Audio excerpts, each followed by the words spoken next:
What's going on, Infected? It's Wolf with the Quarantine, and this is Kickstart Your Week. So if you're not familiar with what that is, this is my show that I put out once a week, well, at least try to put out once a week, covering the previous week's Kickstarters that had just came out. Now, I really just picked them based on did I think they looked neat. And there's no real hard, fast rules as to what I thought looked neat. It's really, did the thumbnail catch my eye? Is it something I've already been looking forward to? Did the name look cool? I may look over the page, kind of give it a skim, watch the video, might delve deeper into it, might even back it. But so there's really no hard, fast rules in what games show up on this list. And then on top of that, because there are so many Kickstarters that come out every single week, and I don't have enough time to go over each and every one of them, which is why there's kind of fast and loose rules to this. I also limit it to maximum of 5 due to time. So I'm sure there's probably better Kickstarters or also good Kickstarters that are not on this list, but these are the ones that I thought was interesting and that I thought you might find interesting. Now, before we get started, I want to let you guys know to check out the Gamerati. I'll have their YouTube link and the link directly to the Gamerati down in the description. I do a weekly podcast with them as well. For the most part, we try to do a weekly. Occasionally, we miss a week due to whatever various reasons. But they're pretty cool guys. And we basically do the same thing I do here, except we each pick one, and we usually talk a little bit more in depth with a little bit of banter and jokes and whatnot to it. So check them out, they're really cool guys as well. Alright, so the first game on my list is The Forbidden City. Now, The Forbidden City takes place in ancient China, if I'm not mistaken, and back when some emperor had gotten really tired of all the corruption in the government, so he basically ruled that if you're found guilty for corruption, it's just an instant death sentence. So to get around it, the nobles then exchanged gifts as a form of corruption, essentially, but it didn't like scream corruption. They weren't accepting money. They were exchanging gifts instead to kind of circumvent the new law. And you're basically playing as one of those people. You're one of the people giving the nobles gifts to try to get what you want, and having to exchange, certain things. But I wasn't able to get a whole lot from the video. It does look really, really nice. The artwork looks really cool. It actually looks like another game that I have sitting right here, which I'm going to pull out because it's probably going to be behind it. The Three Kingdoms, which I actually have yet to get around to playing. But it looks like you have a certain amount of actions throughout the day. So you have the morning phase where you set up your actions. I'm guessing you have to figure out what you're going to do first, and then you guys do your actions, and then you pair certain things and get victory points in the night phase, and you do that so many times. The artwork looks really, really cool, and just the overall theme looks interesting. Like, for example, one of the things you can help build the Great Wall as one of your gifts. You can start contributing stuff towards that to gain favor, or you can climb this holy temple and try to get to the top, and once you get to the top you get a bunch of favor, stuff like that. I thought that looked really interesting. And then on top of that, I like the ancient Chinese, ancient China, ancient Japan in general. I really like that kind of time period. Next up is Mega Metro City. Now, Mega Metro City reminds me of kind of a Double Dragon style side-scroller beat-em-up from back in the day. Now, probably showing a little bit of my age, but back in the day we used to have arcade cabinets, basically, just arcade games, and there would be 4 joysticks, usually with 1 or 2 buttons assigned to each one. For example, there was the Simpsons one was outstanding, and you each would take control of a fighter. The screen only moved right. You couldn't move left, so if you skip something or you miss something, sucks to be you.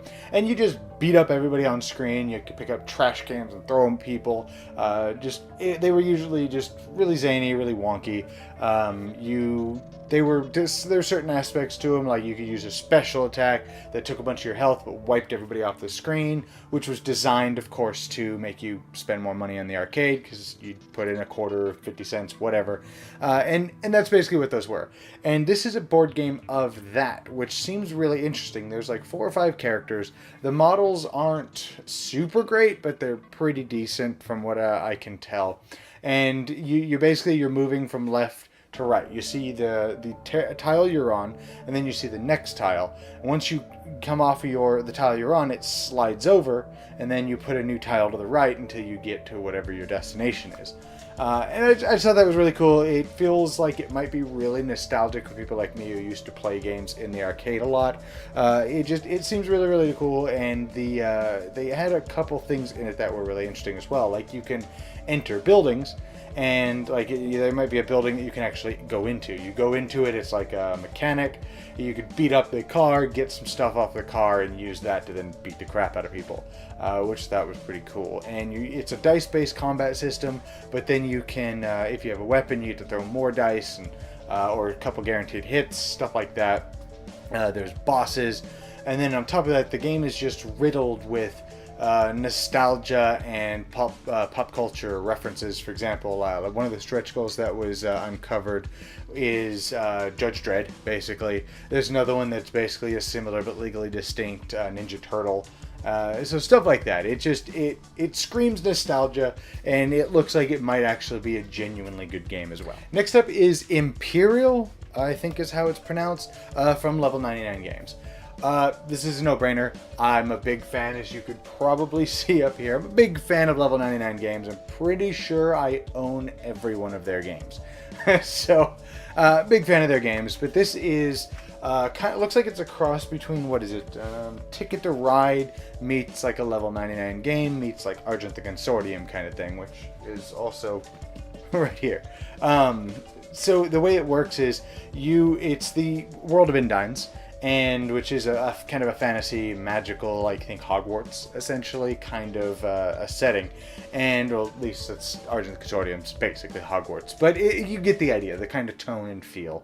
A little bit old-fashioned magic, stuff like that. But the world of Indines is going into the industrial age. So you guys are now building trains, and you are trying to pick up goods from here and put them over here.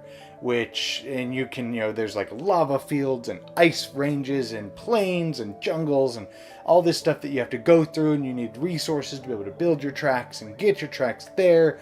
But it looks like, and I'll get a little bit more to this, I'm going to be test playing the game in like 3 or 4 days actually, with the designers and for a review, so kind of heads up for that. But you can use these like points or whatever that you get to then hire crew and build your trains better, which then improves the actions that you're allowed to take on your turn. Now, like I said, with all this said, this is just kind of what from watching the video and kind of skimming the thing. I'm actually going to be learning the game this Wednesday, which tonight is Sunday, so this will be airing Monday morning at around 10 a.m. Eastern time. Yeah, so I'll be testing it out on probably, I think, Wednesday or Thursday. I don't remember. I have it set on my phone with the designers. So expect a review out. It's not going to be a in-depth review purely because I'll only have played it once. It'll be more like a first impression kind of review thing. So be on the lookout for that as well. But I'm super stoked because I love Level 99 Games. This is one of my favorite game companies. Now, lastly on the list for this week, I only have 4 games. This is EXO or EXO. I'm not really sure how it's supposed to be pronounced. Now, what turns me on with EXO is the theme. The theme is very reminiscent of, Horizon Zero Dawn, the video game that came out, which, really good game if you haven't played it. I think it was, I don't remember if I did a review for it, and if I didn't, I know I meant to, but whatever.